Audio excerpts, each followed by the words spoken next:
Hey there, friends. We are here in Culver City for the screening of Heart Eyes. As usual, we're going to head into the theater, watch the film. Afterwards, I'm going to give my quick impressions, and then we're going to head back to the studio so I can give you my full deep dive. So, let's get started.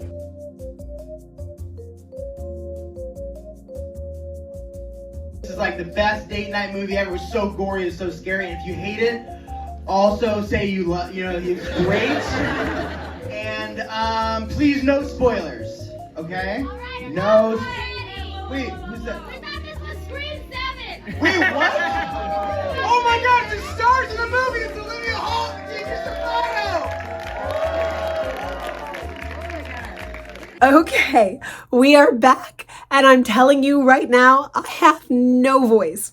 Nothing. And the pipes are just gone, which is really difficult because tomorrow I'm going to be at the Saturn Awards interviewing. So we're going to have a very quick, a very concise, I feel like every week, if you just go for the month of January, it has just been crazy, but it's February now. And I am so excited because it is the month of love. So this is wonderful that my very first review in the month of February is Valentine's. I mean, granted, it seems like every single movie that's being released right now is either horror or action, so I find that very weird, but I am going to be dropping a list on my socials later about all of the romance films that you can watch in the month of February. But this one is Heart Eyes. It is a horror film, and I have to say, when I went into this film, I didn't actually know what it was about.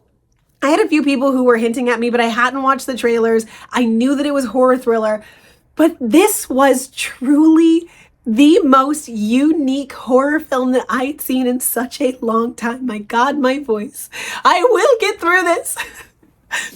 All that's to say is it didn't follow the traditional patterns of not only a horror film, but a romance film. You had two characters who, one character, she was an advertisement, and the other character, also an advertisement. Her love interest was also an advertisement, and it almost was like enemies to lovers, which is great. We love reading books. We love the romantasy genre. You know, enemies to lovers is the big thing. Forced proximity is another one, and that was what this movie really was. So on those beats, but the second this movie starts, we get a cold opening with the villain, with the killer, and they call him the HEK, the Heart Eyes Killer. And even that was really awkward, being like, oh my God, the HEK is coming. This movie, when I tell you, if I had to give three words to describe this film, if bow to my head, I had to describe this film, I would say that it was stupid, it was awkward, and it was extremely campy. And yes, I will be watching this film again. It just worked. It wasn't supposed to be serious. It was supposed to be this jovial, just silly ass movie. And I feel like it absolutely hit all of that. I was dying.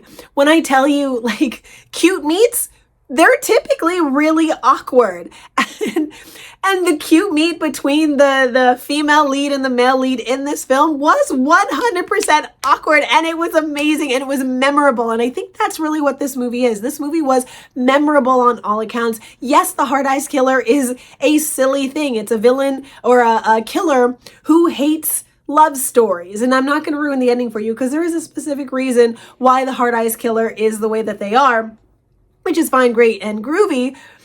But I think it's more about the exploration of love and finding love in unique places and finding it in times when you may not be fully prepared to find love. And I think that's the journey that the two main characters go into. It's a story about self-discovery of yourself and realizing that, when love comes at you, are you going to be ready to fully accept that? And what are the links that you're going to go to keep it? Especially if it's a newfound love. And that's what this movie was. It was two characters who truly start off as enemies to lovers, and they both have their different ideals on what it means to be in love. One person, and again, they're in advertising where they're trying to sell perfume. I'm sure it's more than perfume, but in this specific moment, they're trying to sell perfume, and unfortunately, the lead character, and I'm getting kind of into the spoily bits at this point, because again, I'm not going to be here talking this whole time. I'm going to hit that 8-minute mark, and then we're done.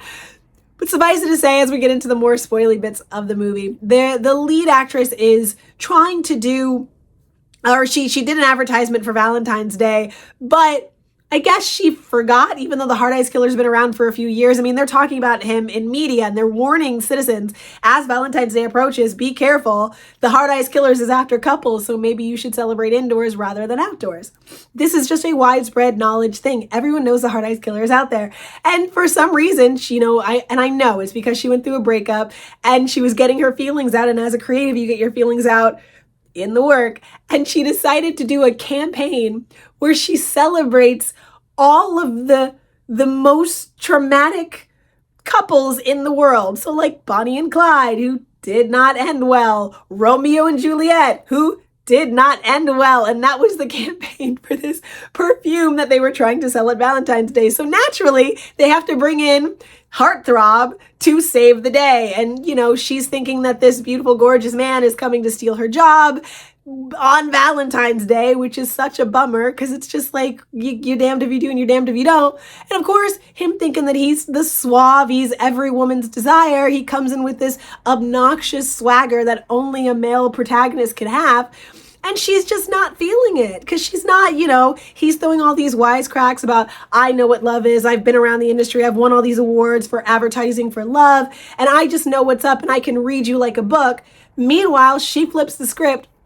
But of course, as the movie goes on, they accidentally have to kiss for various reasons. And the Hard Eyes Killer immediately thinks there's a couple and thus the movie begins. But what I really liked about this movie is it had what felt like, I think I started talking about this earlier, it had what felt like a 20-minute cold opening where we're introduced to the killer. It's just where we're kind of getting the lay of the land and we see him killing a couple at the very beginning of the movie. And normally that kind of happens quick. We get the sense of what the movie is, but this movie was different. It was like, no.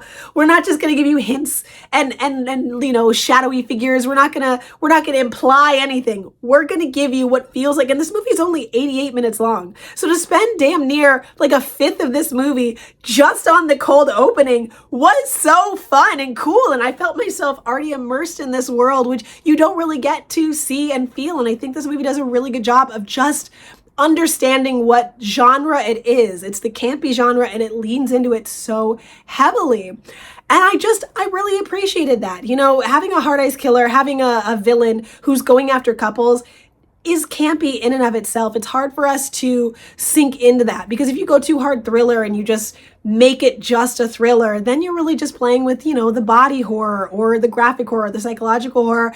And it takes away the romance and the essence that Valentine's Day and a Hard Eyes Killer should be. If you go too hard on that side, you lose out on the joy of the romance and the love. But I find that with a movie like this, camp was exactly what it needed. And my God, I love Gigi. I met her.